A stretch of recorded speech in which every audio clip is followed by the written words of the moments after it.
Makabayan lawmakers expressed support for the Senate minority's walkout and opposed proposals to allow online participation in the impeachment trial of Vice President Sara Duterte.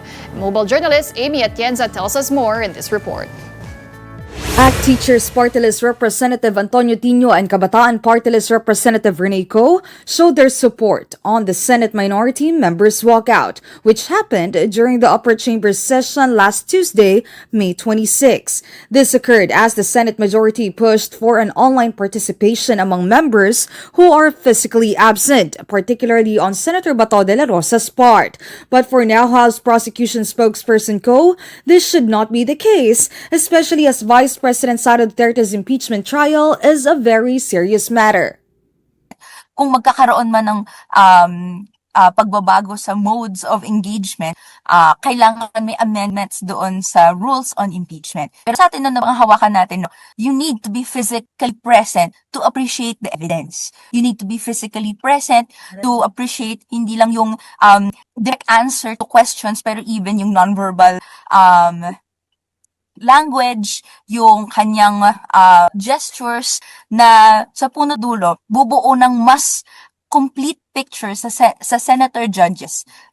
Further, Co wants all senator judges to be participative and proceed with the process forthwith. No delay should happen in the light of the Vice's impeachment case. Mga student councils, inaasahan natin present sa lahat ng mga meetings on ground. Bakit po hindi natin ma-apply yung same standard na yun sa ating mga senador? Nakalagay po sa aming House rules ay kailangan po ng circumstances bago pwedeng ma-invoke na pwedeng may video conferencing or even online voting. Kailangan ang circumstances maging extremely difficult or impossible, like occasions of natural calamities, pandemics, etc. Ang magiging pero hindi po nakalagay dito na kapag hindi nire-respondan yung warrants of arrest, for example. As for Tino, there should not be any rush for the Senate majority to change what is written on their rules. What matters now is that Senator De La Rosa shall surrender and abide by the law following the warrant of arrest of the International Criminal Court against him.